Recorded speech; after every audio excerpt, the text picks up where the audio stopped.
अस्सलाम वालेकुम। 2:45 के साथ अनवर मकसूद आपकी खिदमत में। जैसा कि आप जानते हैं 2:45 एक अवामी प्रोग्राम है। इसमें हम ज़्यादातर ऐसे मसाइल सामने लाते हैं जिनका ताल्लुक़ अवाम से हो, मगर आज का जो मसला है वो खवास का मसला है।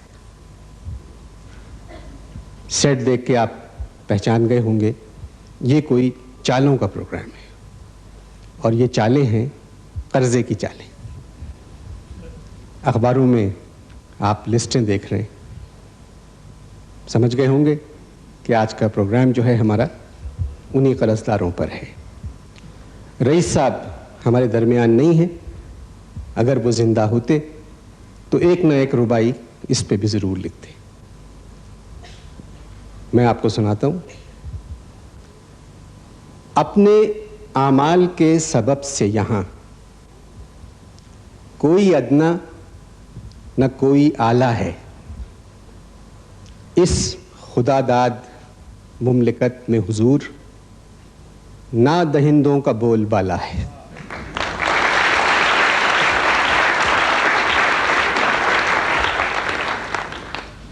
बैंकिंग के कुछ लॉज होते हैं,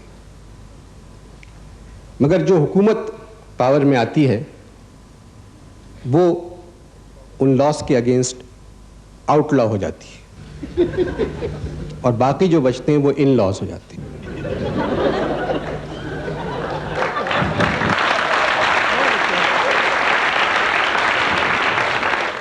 चले देखते हैं कि आज जो मेरे मेहमान हैं किस किस्म की और क्या क्या बातें करते हैं। मेरे पहले मेहमान भी एक इंटरनेशनल ना दहिंदा हैं।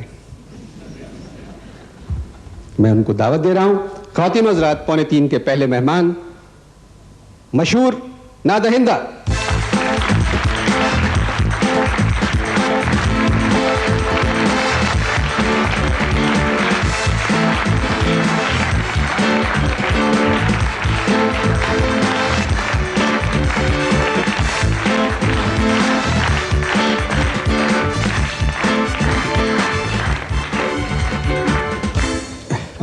ढिठाई की इंतहा है। मुझसे कुछ कहा आपने? नहीं प्लीज जी, मैं कह रहा था कि नहीं अनु साहब, देखिए एक बात समझ में नहीं आती है हमारे कि ये किस किस्म की कौम है। इस कौम के ज़मीर को क्या हो गया? क्या हो गया है इस कौम के ज़मीर को?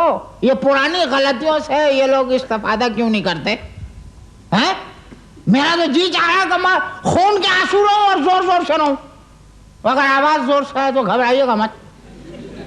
हो सकता है कराची में मेरा पित्ता फट जाए और पिंडी में मेरी ओजड़ी।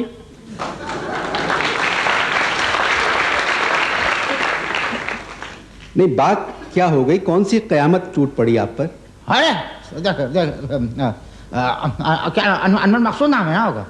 अनवर मकसूद साहब, देखिए मैं आपको एक बात बताता हूं। दरिंदा कह देते मुझे नहीं बुरा मानता, चरिंद कह देते, परिंदा कह देते, ये दहिंदा क्या चीज है? ना दहिंदा। ना दहिंदा क्या चीज है? दहिंदा ना दहिंदा इस कदर मनहूस लफ्ज लगता है ये ना दहिंदा, नफरत अंगेज। मैंने कभी हिंद की तरफ ना रुख किया ना हिंद की तरफ देखा मुझे, ना दहिंदा कह दिया। बताइए। जी हाँ, और ये कौम चुपकी बैठी रही जो हंस रही है यहाँ बैठ के। ये चुपकी बैठी रही, कैसी कर्ज फरामोश कौम है ये।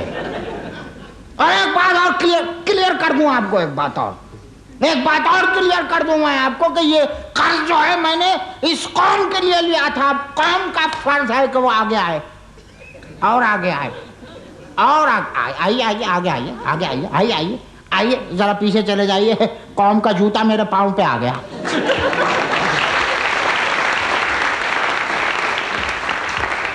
कौम का जूता मेरे पाँव पे आ गया। अच्छा। और अब चाहिए इनको कि मुझे बचाए, मेरा कर्ज दे।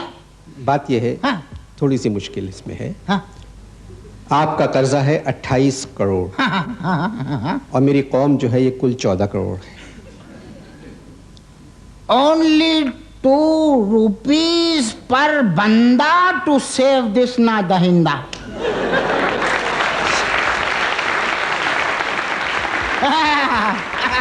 लेकिन मुझे मालूम है कि ये कौम जो है ना ये कभी आगे नहीं आएगी, और हो सकता है कि आने वाले दिनों में मेरी लातों को हवा लगती रहे। मैं समझा नहीं जी, लातों को हवा लगती रहे जी क्या? बेटे वो बात यह है कि हवा लात कहते हुए तकलीफ होती है। हाँ। बड़ी तकलीफ होती है, जैसे किसी अपने को छोड़ने की बड़ी तकलीफ होती है, गटर में गिर जाने से बड़ी तकलीफ होती है, और मुल्क के हालात देख के बड़ी तकलीफ होती है, सियासी रुख देख के बड़ी तकलीफ होती है, बड़ी तकलीफ होती है, बड़ी तकलीफ होती है, बड़ी तकलीफ होती है। मतलब ये 3 दफा आपने क्यों कहा बड़ी तकलीफ होती है? हाँ, हमारे एक दोस्त हैं, फिल्मों के डायरेक्टर हैं, कहने लगे कि भाई देखिए, कोई गम का डायलॉग जो है वो जब तक 3 दफा ना कहा जाए कौम पे असर ही नहीं होता। अब मिसाल के तौर पे, परवीन मेरी माँ मर गई, आप पे असर हुआ? नहीं। अब मैं आपको असर अंदाज करता हूँ। परवीन मेरी माँ मर गई, परवीन मेरी माँ मर गई, परवीन मेरी माँ मर गई, परवीन। आप पर असर हुआ? जी, मुझ पे हुआ सच। अच्छा, आजकल आप क्या कर रहे हैं? चने पढ़ रहे हैं। नहीं, मेरा मतलब है काम। दिया ना, चने पढ़ रहे हैं, बल्कि भुने पढ़ रहे हैं, कच्चे पढ़ रहे हैं। हाथ उठाओ में, बस दुआ करो कि ये लिस्ट में से मेरा नाम निकल जाए। अच्छा, मैंने सुना था आप बिजनेस के सिलसिले में बाहर जा रहे थे। कोएत जा रहा था। तो गए क्यों नहीं आप? अबे क्या पैदल जाता कोएत? नहीं तो क्या मतलब, पैसे नहीं हैं जाने के? अरे पैसे तो इतना का हम पूरा कोएत खरीद लूं। ये कटवा दीजिएगा। अच्छा। ये काट दीजिएगा भैया, कटवा दीजिएगा। अच्छा। बस नहीं, देख एयरपोर्ट के ऊपर हम जैसे नादहिंदों पे एक किस्म की बंदी लगा दी गई है, जिसको पा कहते हैं, पाबंदी। इसलिए नहीं, हालांकि मैंने वहां की जबान भी कोयत की थोड़ी सी सीख ली थी। आई मकरूज। अब आप तो पढ़े लिखे हैं, आप बताइए उल मकरूज का क्या मतलब है? मुझे नहीं मालूम। हाजा मकरूजी कुल्लुन मुल्कुल मकरूजा। इससे कोई असर होगा इन लोगों पे? ऐसी बातों से कौम पे अब कोई असर नहीं होता। कोई असर? तो फिर नॉर्मल गुफ्तगू करते हैं।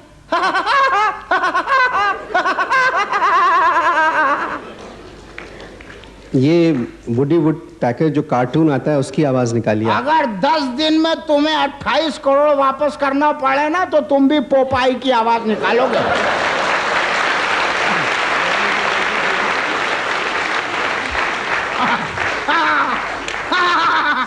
अब्बा को देखिए, डोनाल्ड डक की आवाज में रो रहे हैं। मैंने उनसे कहा छोड़िए, तो कहने लगे पूरा मोहल्ला हंस रहा है उन पे। अच्छा, ये 28 करोड़ कैसे लिए थे? ऐसे लिए थे। नहीं, कैसे लिए? ऐसे लिए थे। नहीं तो जरूरत क्या थी 28 करोड़ की? 12 करोड़ लिए थे। 12 करोड़ 28 हो गए। कैसे? अंग्रेजी आती है? थोड़ी बहुत। इसका मतलब है नहीं आती।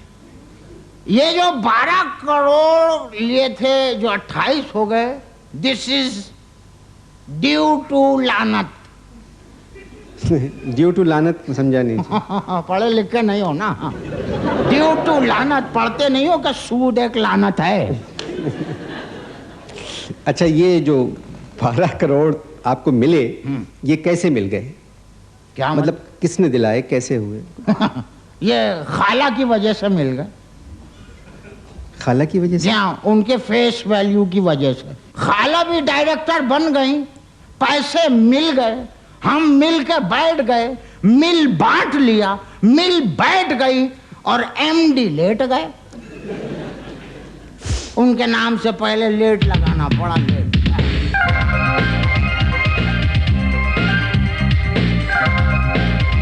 अच्छा, ये बताइए कि कर्जों के अलावा आपको कोई और शौक है? ये कर्जे मतलब कर्जे के अलावा क्या शौक हो सकता है? भाई बिलीव मी, आई लव कुर्की। जी, आई लव कुर्की। कुर्की? और आप शायद यकीन ना करें कि हमारे अब्बा जान जो है आज भी ईद के दिन करा कुर्की की टोपी पहनते हैं। नहीं, करा कुर्की नहीं, करा कुली। ज्यादा अकलमंदी ना झाड़ो मेरे सामने। ना दहिंदों की हमेशा करा कुर्की होती है, करा कुर्की टोपी। अच्छा, ये जो कर्जों का शौक हुआ, ये आपको वालिद साहब से शुरू? नहीं, दरअसल ये दादा मरहूम का शौक था। अल्लाह उनको कर्ज रहमत में डिपॉजिट करे।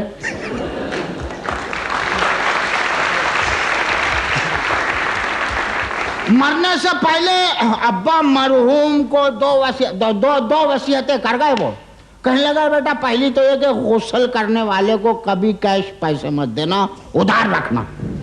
आज दादा को मरे हुए 30 साल हो गए, परसों वो गुस्ल देने वाला पैसे लेने आया था, अब्बा ने उसको कल बुलाया है। अच्छा, और दूसरी वसीयत? दूसरी वसीयत ये थी कि मुझे स्टेट बैंक में दफन करना।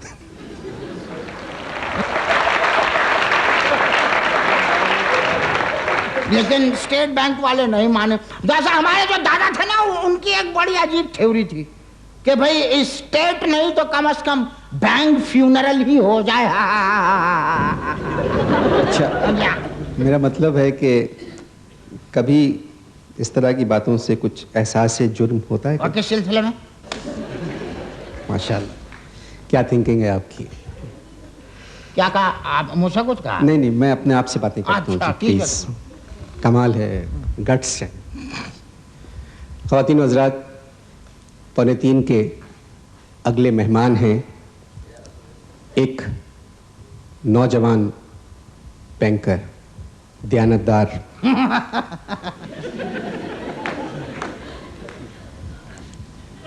ईमानदार,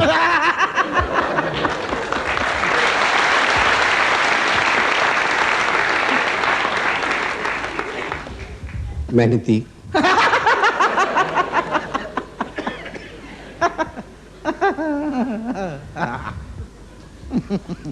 आप एक ब्रांच के मैनेजर हैं। बहुत हंसा रहे हो भाई आज। क्या कपिल मसीह के ब्रांच के मैनेजर को बुला लिया? दयानतदार, ईमानदार, अब कहाँ? मेरे ख्याल में मोहतरम, आप लोगों की पहुंच जो है ना, वो सिर्फ हेड ऑफिस तक होती है। अल्हम्दुलिल्लाह। अगर आप ब्रांचेस में जाएं और जाके देखें कि नौजवान बैंकर कितनी मेहनत और कितनी दयानत से काम कर रहे हैं। ख़वातीन व हज़रात, 2:45 के अगले मेहमान एक नौजवान बैंकर,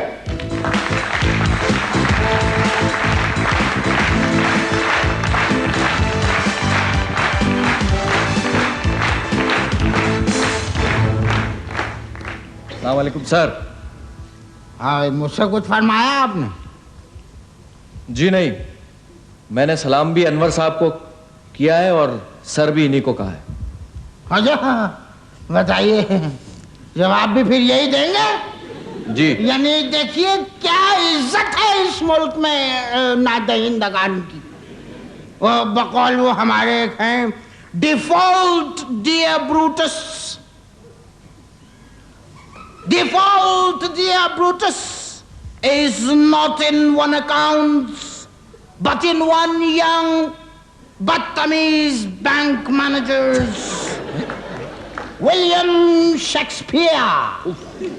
मोहतरम, डिफॉल्ट नहीं, द फॉल्ट। सिर्फ मेरे लोन की गलतियां निकालो, सिर्फ। सुनिए, सीजर के जमाने में बैंक नहीं थे। अच्छा, तो वो क्या कलोपत्रा से लेके पैसे काम चला लेते थे?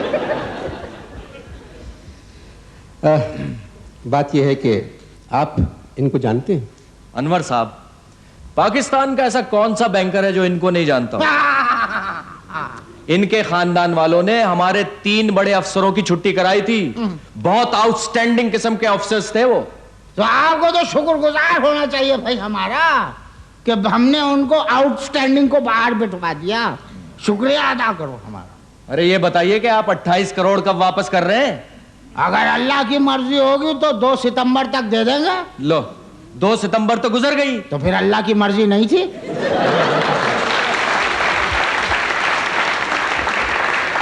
हाँ? तौबा तौबा अनवर साहब, आपको अंदाजा नहीं है कि इन लोगों ने कितने बैंकों के कितने पैसे अदा करने, कितने रुपए देने इन्होंने। भाई देखिए, हमने जब रुपया लिया था बैंक से उस वक्त वैल्यू थी रुपए की, वैल्यू। अब शर्म नहीं आएगी हमें डी वैल्यू वाला रुपया वापस करते हुए? यह कोई शराफत होगी हमारी? ओ वाह, कर्ज कर्ज कर्ज। अनवर साहब, मैं आपको बता नहीं सकता, इतनी बड़ी बड़ी सिफारिशें ये लोग लेके आते हैं कि नाक में दम कर देते। अनवर साहब, इनको कर्जा दिया जाता है, यानी वो मेहनत कशों का, हमारा आपका मकसद है, सब लोगों का पैसा होता है, और ये सब खा गए। इनको कर्जा दिया जाता है इंडस्ट्री लगाने के लिए, और ये गाड़ियां खरीद लेते हैं, लड़कों को बाहर भेज देते पढ़ाने के लिए अपनी औलाद को, और अपने घर बनाते हैं। और अगर इनसे कर्ज मांगो तो उल्टा बैंक पर केस कर देते हैं कि हमें कर्जा दिया क्यों था। बरगुज़ीदा नादहिंदगान से इस कदर बदतमीजी। अरे मैं किसी से नहीं डरता। माँ बाप की मेहनत की कमाई से मैंने तालीम हासिल की, मुलाजमत कर रहा हूं। अब मैं आपको इनके बड़े भाई का किस्सा सुनाता हूं। इनके बड़े भाई ने हमारे हेड ऑफिस से लोन लिया, ठीक है, हेड ऑफिस से लोन लिया, पैसे मिल गए उनको, हेड ऑफिस पहुंच गए। हमारे एमडी साहब से जाकर कहते हैं कि जी ये मेरा लोन जो है इसको राइट ऑफ कर दें। हाँ, एमडी साहब ने कहा भाई आप कैसी बात कर रहे हैं, ये कैसे राइट ऑफ कर देंगे? गुस्से में उनके सामने अपनी पूरी फाइल फाड़ दी। अरे अनवर साहब, मेरी आंखों के सामने, इन आंखों के सामने लेजर में से ओडी का कागज निकालकर पान की तरह चबा गए, खा गए, 4 करोड़ रुपए खा गए।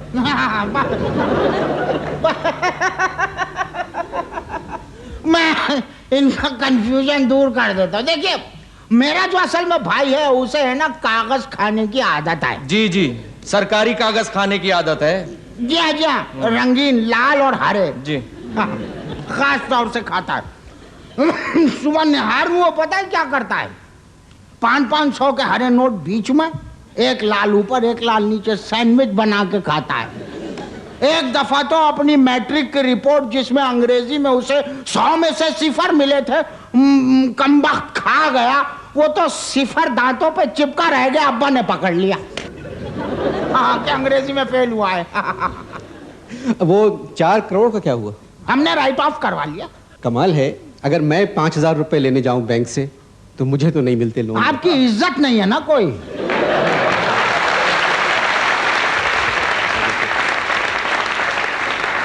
ये हम जैसे लोगों को मिलते हैं भाई, हम आपको कौन जानता आप? तो ये आप इतने बड़े बड़े कर्जे जो होते हैं करोड़ों के, ये लोग राइट ऑफ कैसे करवा लेते हैं? मैं बताता हूं अनवर साहब, गरीब को लाइट ऑफ करने में ज्यादा देर लगती है, लेकिन ये कर्ज है राइट ऑफ इससे ज्यादा जल्दी करा लेते हैं। देख, जब पता ना हो ना झड़ूस तो मत बोला करो। मैं झड़ूस हूं? सुनिए, जी, जी। मैं बताता जी, थोड़ी देर के लिए तुम एमडी बन जाओ भाई। क्या एमडी बन जाओ? एमडी, बैंक के एमडी बन जाओ। मैं तुम्हें बताता हूँ कर्जे कैसे लेते हैं। मैं बैंक का एमडी बन? हाँ। जी नहीं, मैं बैंकिंग के साथ ऐसा मजाक नहीं कर सकता। तो फिर इंशाल्लाह मैनेजर पे ही रिटायर हो जाओगे। आप बनिए बैंक के एमडी बनिए। बनिए क्या? बनिए। क्या कह रहे हैं आप? आप थोड़ी देर के लिए बैंक के एमडी हैं। चलिए। ठीक है, फोन रखा है जैसे सामने। जी। सुबह आप दफ्तर आए। जी, ठीक है। ठीक है। फोन की घंटी एक टुरुन टुरुन टुरुन टुरुन बजी। फोन उठाइए। फोन उठाइए भाई। हेलो। हेलो, एमडी है? जी एमडी है? कहाँ है? मैं बात कर रहा हूँ। बोल रहे हो? जी सर। मैं इस्लामाबाद से। जी सर, अस्सलाम वालेकुम sir, how are you sir? कितनी बाकी है भाई तुम्हारी सर्विस? 6 महीने बाकी। हाँ, हमने साल भर बढ़ा दिए। अच्छा। हाँ, और सुनो, फरीदुद्दीन आएंगे, 1 करोड़ का उनका लोन है, वो लोन दे नहीं सकते, समझो, उसको राइट ऑफ समझो। कोई लेटर ना भेजना, कोई बंदा ना जाए वहाँ पर, क्योंकि वो अपोजिशन भी छोड़ चुके हैं। ठीक है, तो तुमने शुक्रिया नहीं कहा। किस बात का सर? तुम्हारी साल भर सर्विस बढ़ा दी। Thank you sir. कोई बात नहीं। सुनो, बैंक कैसा चल रहा है? कैसा चलाओ है, चलाओ। Okay bye. इस तरह लेते हैं हम लोग कर। बिल्कुल बिल्कुल अनवर साहब, बिल्कुल इसी तरह होता था। आपको इनका वो शुगर मिल वाला केस का नहीं पता? अरे साहब, बड़ा खूबसूरत केस था। हाँ, बड़ा खूबसूरत केस था। गन्ने बाम मशक्कत हो सकती थी, लेकिन इंक्वायरी कमेटी गंडेरी निकली, डर गई। वो केस क्या था जी शुगर का? मैं बताता हूं। इन्होंने हमारे बैंक से शुगर मिल लगाने के लिए 8 करोड़ रुपए लिए। लिए? सैंक्शन हो गए। हाँ, हो गए। ठीक है। 1 साल के बाद पता चला कि जी मशीनरी आ गई है और अगली शाम को उसका इफ्तिताह है। हमारे एमडी साहब सारे डायरेक्टर तैयार होकर इफ्तिताह करने, एमडी साहब से इफ्तिताह कराना था। एमडी साहब पहुंच गए। एमडी साहब ने फीता काटा, पर्दा उठाया तो एमडी साहब तो उसी वक्त बेहोश होकर गिर पड़े नीचे, क्योंकि वहां पर गन्ने का रस निकालने वाली 8 मशीनें लगी हुई थी।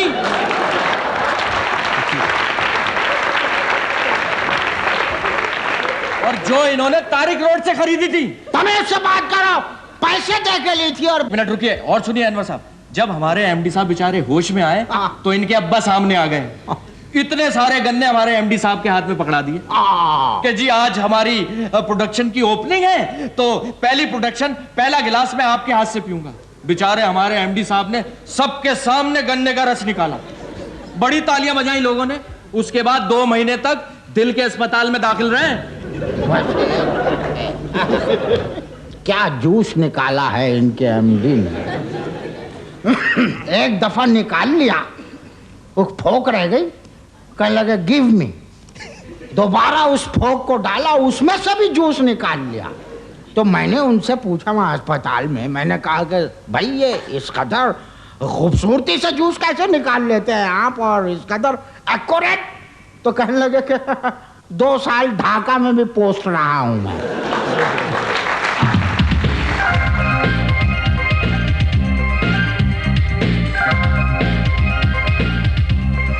मगर ये जो बैंकिंग का जो पेशा है ना, ये बड़ा बावकार पेशा था। अगर थोड़ी सी आप हिम्मत करें और ऐसे लोगों को मना कर दें कि जी हम लोन नहीं देते। क्या करें अनवर? अरे कैसे नहीं देंगे लोन, कैसे नहीं देंगे लोन? बड़ी जरूरी है गर्दन, गर्दन बड़ी जरूरी है। या गर्दन बचा लो या फिर अपनी सर्विस बचा लो। मैं अगर इनकी जगह होता मैं तो गर्दन तोड़वा लेता। गर्दन तोड़वा ले? हाँ, मैं लोन नहीं देता। इधर मुंह करके बात करो। गर्दन तोड़वा ले? जी गर्दन तोड़वा ले? मैं तोड़वा लेता। गर्दन तोड़वा ले तो टाई क्या घुटनों पे बांधते? अरे भाई, एमडी के लिए टाई होना बहुत जरूरी है। मुझे कुछ पता नहीं कि बैंकर के लिए क्या होना जरूरी है, क्या नहीं होना जरूरी है। ये बस आप लोग देख रहे हैं क्या हो रहा है। ख़वातीन हज़रात, ख़वातीन हज़रात, मेरे अगले मेहमान हैं। बुला लेते हैं लौंडे लपाड़ों को। पहले पैसे वापस कर दीजिए। ये मैं कह रहा था, ये इस मुल्क का मुस्तकबिल है। कौन? बैंकिंग में। ये बदतमीज मुस्तकबिल, बुजुर्गों से गुफ्तगू करने की तमीज नहीं है इनको। I will see you. ये बुजुर्ग है, नादेंदा बुजुर्ग। हाँ? पहले पैसे तो अदा कर दें इस मुल्क के। अरे कर देंगे, इनकार कब किया है भाई हमने? इस कदर बकबक बकबक कर रहा हो, बकबक कर रहा हो, बकबक कर रहा हो। कौन सी ब्रांच में हो भाई तुम? जी कौन सी ब्रांच में हो? मैं? हाँ, FIA ब्रांच में हूँ। क्यों, क्या हुआ? क्या हुआ चाचा जी? कभी कभी मेरा ओडी बोल पड़ता है।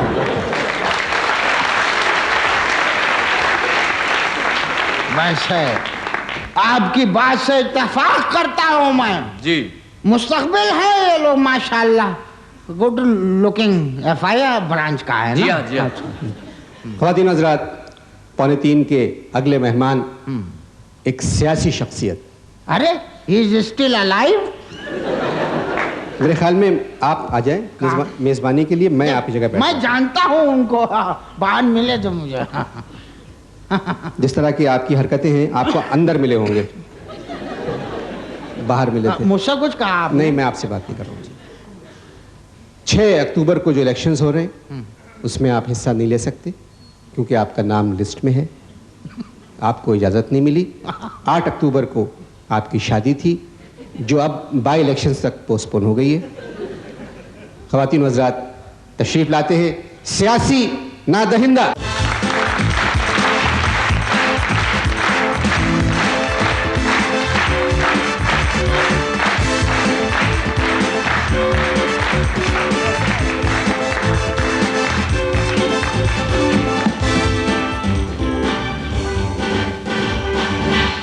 बैठिए बैठिए। बैठा तो दिया, अब और क्या बैठूं।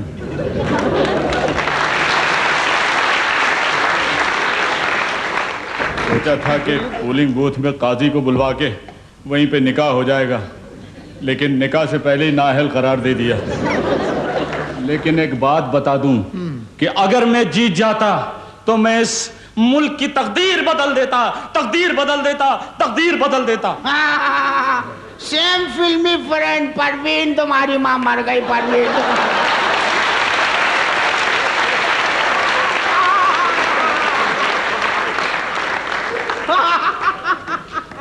हाय बता चुका हूँ पहले। मुझे बहुत अफसोस हुआ आप पर पाबंदी लग गई जी 6 तारीख को। अरे बात सुनिए, छोड़िए, आप फजूल की बात कर रहे हैं। अगर ये जीत जाते तो क्या कर लेते? ये कैसे जीतते? ये जीत सकते थे? जीत ही नहीं सकते थे। पिछले इलेक्शन में भी इनकी जमानत जब्त हो गई थी। बिल्कुल ठीक कह रहे हैं, क्योंकि वो जमानत भी लोन के पैसे लेकर अदा की गई थी। ठीक है, जमानत जब्त हो गई थी, लेकिन कौम ने मुझसे नहीं पूछा कि लीडर प्यारे तुम्हारी जमानत क्यों जब्त हो गई। मैं बताता हूं क्यों जब्त हो गई। इसलिए कि तुम्हें टोटल 2 वोट मिले थे।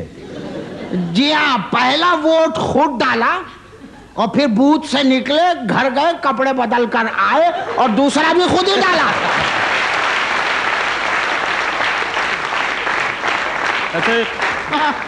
Dear defaulter, you are wrong. अच्छा, एक मिनट। आप आगे बताइए, क्या हुआ था, क्या हुआ था, बताइए। हुआ कुछ नहीं था। इलेक्शन कमीशन जो था उसने एक सरकारी स्कूल के उस्ताद को, जो के हिसाब के थे, उनको काउंटिंग पे लगा दिया। अब उन्हें काउंटिंग पे लगाया, उनको 1 और 2 के बाद आगे सिर्फ गुनगुनाना आता था, 1 2 2 2 2 2 2 2 2 2 2 2। तो 40,000 वोट तो मेरे बगल में थे। हाँ, दम घुटने से मर गए होंगे।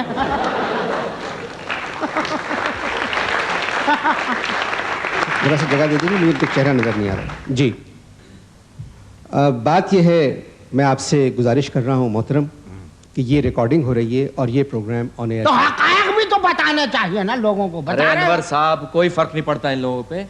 ये साहब नहीं बैठे, सियासी साहब, इन्होंने भी तो बैंकों के 13 करोड़ रुपए देने हैं। देखिए, बात सुनिए, बैंकिंग के भी कुछ उसूल होते हैं बैंकर साहब। आपको पता है, अकाउंट होल्डर जो है उसकी जो ओडी है वो उसकी हया होती है, उसे छुपाना चाहिए। और छोड़िए, सब कुछ अखबार में आ चुका है। और वो क्या हुआ आपके केस का, उसका वो जो आपने मिल्क प्लांट के लिए केस लिया था, 6 करोड़ रुपए जो लिए थे, अब वो 13 करोड़ रुपए हो चुके हैं, पता है आपको? अगर वो 13 करोड़ हो गए तो उसमें मेरा क्या कसूर? क्या मतलब मेरा क्या कसूर? ये क्या बात हुई भाई? भैंसों से मेरा दिल भर गया था। अरे अनवर साहब, एक रोज ही आए हमारी सदरवादी ब्रांच में, वहां पर 14 भैंसे छोड़ गए। कहने लगे जी मेरा जो लोन है ना उसमें ये 14 भैंसे एडजस्ट कर लीजिए। कमाल है। तो बात सुनिए, कुछ ना कुछ तो टर्न किया ना, आपको वापस तो किया ना कुछ ना फिर कुछ। एक और बड़ी सिफारिश लगाई और फिर 9 करोड़ रुपए फिर ले लिए। क्यों? वाकई तुम्हें बैंकिंग के उसूलों के बारे में कुछ नहीं पता। ये जो हम सियासतदान होते हैं ना, इनके जो कर्ज होते हैं वो टॉप सीक्रेट होते हैं। अरे ये सब अखबार में आ चुका है। अखबार पढ़ना आता हो तो तब की बात है।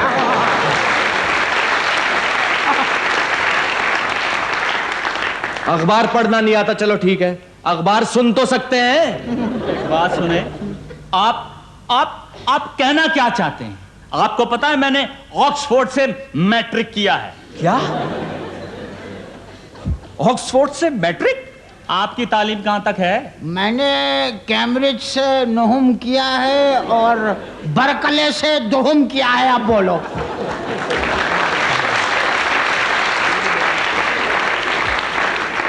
अच्छा सियासी साहब, आपने ऑक्सफोर्ड से मैट्रिक किया है। अच्छा ये बताइए कि ऑक्सफोर्ड कहां है?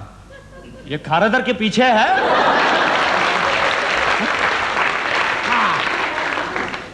क्या? हाँ, खारादर के पीछे ऑक्सफोर्ड प्राइवेट नाइट स्कूल। अरे भाई, हम लोग यहीं के स्कूलों की बात कर रहे हैं भाई।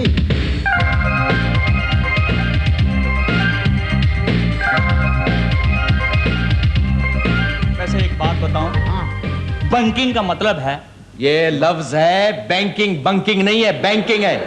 और बैंकिंग का मतलब है मर जाओ लेकिन अकाउंट होल्डर की ओडी ना बताओ, समझे? बैंकिंग पिद्दी। पिद्दी नहीं, पिद्दा। बिल्कुल पिद्दी इज लेडी।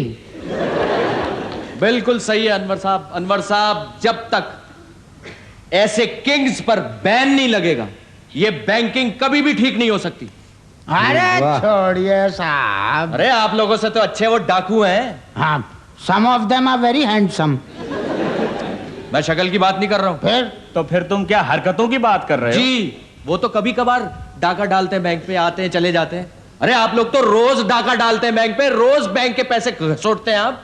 अनवर भाई, आप इसकी बातों में हरगिज ना आइएगा। ये बच्चा है, अभी नया नया खून जोश मार रहा है ना, इसलिए इतनी बातें कर रहा है। इसको ब्रांच से हेड ऑफिस अगर भेज देना तो इसका दिमाग सही तौर पे, इसका जो हेड है ना, ये घूम जाएगा इसका। फिर ये जो ईमानदारी की बातें कर रहा है ना, ये सब नहीं करेगा। पिद्दी बैंकर। पिद्दा पिद्दा। पिद्दी इज लेडी। पिद्दा। एक बात बताइए अनवर साहब, आखिर मुझ पर ये पाबंदी क्यों लगाई गई? भाई आप कर्जा अदा कर दें, पाबंदी उड़ जाएगी, छोटी सी बात है। लेकिन इज क्राइंग। मैं 17 करोड़ कहां से लाऊं? इनके आंसुओं पर मत जाइए, ये टू मच के आंसू हैं ये। क्या? Too much? ये बड़े साहब, ये टू मच क्या हुआ? This is elder brother of मगरमच्छ। Too much. आप मेरी बात समझे अनवर भाई, मैं आपको यकीन दिला, मेरे पास सिर्फ $200 है, ओनली $200। और वो भी जो मेरे मामू हैं, उन्होंने यहां पर मुझे छाप के दिए थे इलेक्शन कैंपेन के लिए। पाबंदी के बाद तो बहुत ज्यादा पेन हो गया होगा कैंपेन के लिए। अच्छा सुनिए, ये सियासत और कर्जे लेने के अलावा आपके क्या क्या शौक है? मुझे बताइए बताइए। म्यूजिक से शौक है और डांस वगैरह। तो फिर तुम्हारा इंतखाबी निशान तो फज्जे का पाया ही होगा।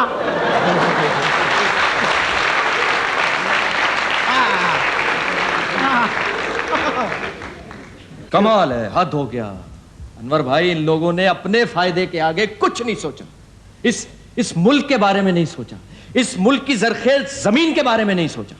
शायद बदतमीज। इन लोगों ने क्या बकवास लगा रखी है इन लोगों ने। एक आदमी का नाम इस मुल्क में बताओ जिसे कर्जे की सहूलत मिली हो और उसने कर्ज ना लिया हो। बात कर रहे हो तुम पिद्दी। पिद्दा पिद्दा पिद्दी लेडी।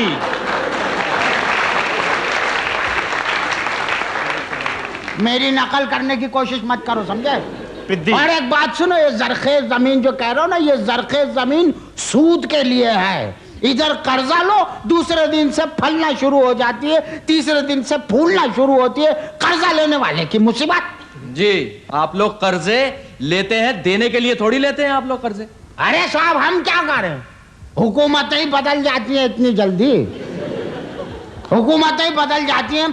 एक दफा, बहुत पहले एक दफा वाले साहब कपड़े बदल रहे थे, मैंने कहा मत बदलिए, हुकूमत बदल गई है।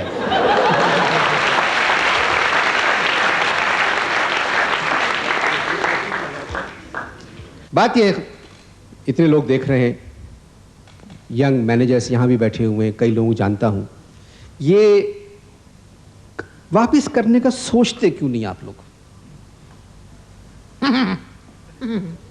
हम लोग अपने नाना की थ्योरी पे अमल करते हैं।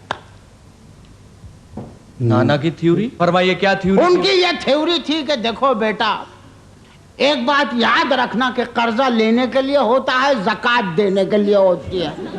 हाँ, और उन्होंने ये भी कहा कि इतना थोड़ा कर्जा ना लो कि वापस देना पड़े, और इतनी ज्यादा ज़कात ना दो कि वापस मांगनी पड़े। बस उसी पे हम लोग कारबंद हैं।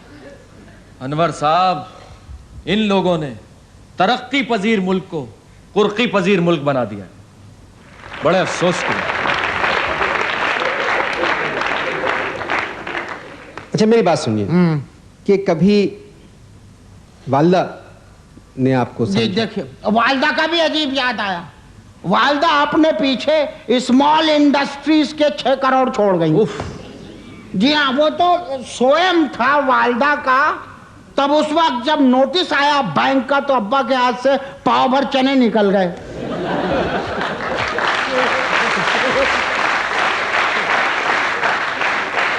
मगर जो मेरी अम्मा थी ना, उन्होंने सिर्फ अब्बा को ही छोड़ा। वैसे अनवर साहब, इन लोगों पे मुकदमे जरूर चलने चाहिए, बहुत जरूरी है। सबसे पहले इन पे चलना चाहिए। क्यों, आप पर क्यों नहीं? मुझ पे तो 6 पहले ही चल रहे। मेरे ख्याल में आप पर, मैं आपसे माफी मांग रहा हूँ, आप बुजुर्ग हैं, आप पर मुकदमा चलना चाहिए। कौन चलाएगा? हुकूमत चलाएगी। अगर हमारी आ गई फिर? अगर दूसरी आ गई फिर? तो फिर हम दूसरी पार्टी ज्वाइन कर लेंगे।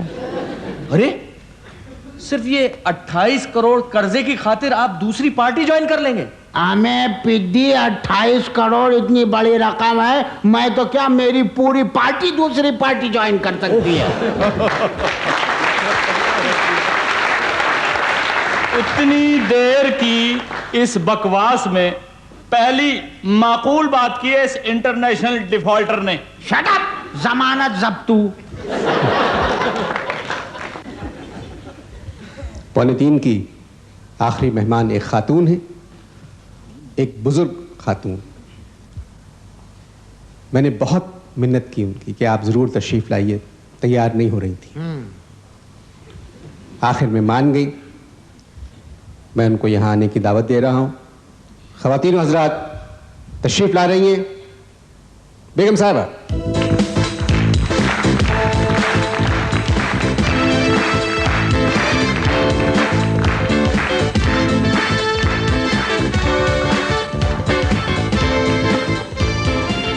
कुर्सी सही कर। खुश रहो, जीते रहो। अम्मा, औरत से इस तरह के सवाल तो नहीं करना चाहिए। मैं आपसे आपकी उम्र पूछ सकता हूँ? हाँ हाँ, ज़रूर बेटा। मैं बेटा 70 से ज़्यादा की हूँ। 10 बरस छुपा गई।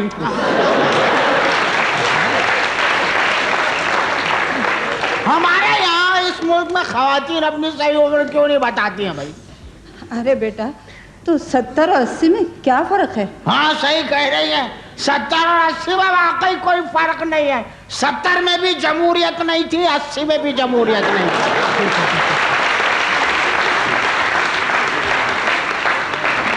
ख़वातीन हज़रात, मैंने अम्मा को यहाँ बुलवाया इस वजह से है कि आप पर भी सरकार का कर्जा है। अच्छा, हाउस बिल्डिंग का लोन होगा? हाँ बेटा, ज़रूर है, और अल्लाह गवाह है, उतारा भी है। और जितना लिया था उससे ज़्यादा उतार चुकी हूँ, और उतारने का इरादा भी है बेटा। कितने करोड़ है? खुदा ना करे बेटा, खुदा ना करे, मेरे पे तो सिर्फ 9,700 रुपये है। राहौल वाला कुव्वत, ये भी कोई कर्जा है? आप इंसल्ट कर रहे हैं हम जैसे नादहिंदगाल। ठीक कह रहे हैं चाचा जी, बिल्कुल ठीक कह रहे हैं, क्योंकि इनको तो 18 करोड़ रुपए से कोई फर्क नहीं पड़ता। ठीक कर लो, 28 करोड़ बेटे, 28। अरे बेटा, हद है खुदा। मैं तो कहती हूँ अल्लाह मुझे इतनी ज़िंदगी और दे दे कि मैं ये भी उतार दूँ। आपका ज़रिए माश क्या है? बेटा बस अल्लाह के फजल से बच्चों को कुरान शरीफ पढ़ाती हूँ, 1000-1200 रुपये मिल जाते हैं, उससे कर्जे की किस्त अदा करती हूँ। फिर ये कुर्की क्यों आई आपके घर? असल में मैंने 3 महीने से मकान की किस्त नहीं अदा की थी। वो मकान की छत गिर पड़ी थी, उसको डलवाया। बस अब तो बेटा पूरी कोशिश ये है कि किसी तरह से ये कुर्की रुक जाए तो मैं मकान की किस्तें भी अदा कर दूँ। ऐसा करें ना, वो जो कुर्की वाले आते हैं 8-10 हज़ार रुपये पकड़ा दीजिए उनको, खत्म कीजिए किस्सा। हाँ, मेरा ख्याल है कि 10-12 हज़ार में काम हो जाएगा। अरे छोड़ें आप लोग। अम्मा ये बताइए, जहाँ आप पढ़ाती हैं उन लोगों ने आपसे नहीं कहा कि ये पैसा हम उतारे देते हैं? अल्लाह भला करे उन सब का बेटा, उन सब ने हमसे कहा कि अम्मा हम तुम्हारा कर्जा उतार देते हैं, मगर नहीं बेटा, हमने कहा नहीं भैया नहीं, जब तक हमारे हाथ पांव सलामत है चल रहे हैं हम किसी का माली एहसान नहीं लेंगे। और वैसे भी बेटा ये सरकार का कर्जा है, अल्लाह ने जो हमें मुल्क दिया है उसका कर्जा है, हम खुद वापस करेंगे उसे। अरे भाई वो जिनके बच्चों को आप पढ़ाती हैं हमें भी बताइए, हम उनके बच्चों को पढ़ाएंगे, शायद हमारा।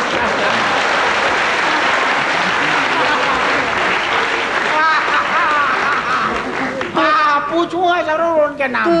तो बेटा क्या तुम पर भी सरकार का कर्जा है?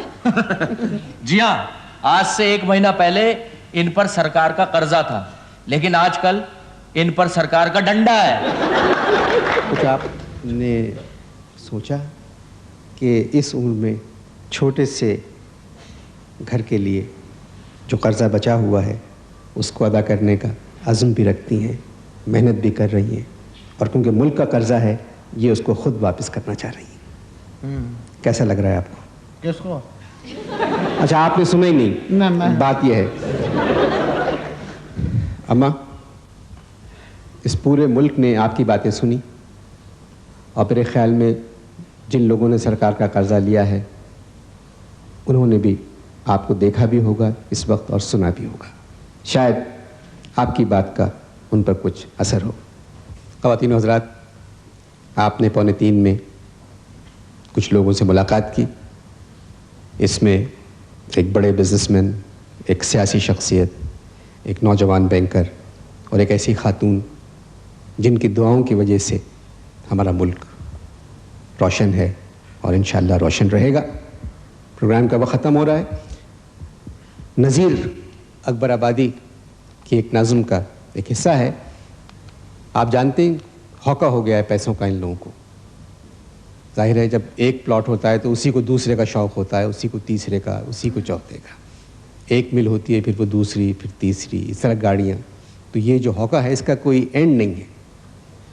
कुछ काम ना आवेगा तेरे ये लाल ज़मरजुद सीमो ज़र, जब पूंजी बात में बिखरेगी फिर आन बनेगी जां ऊपर।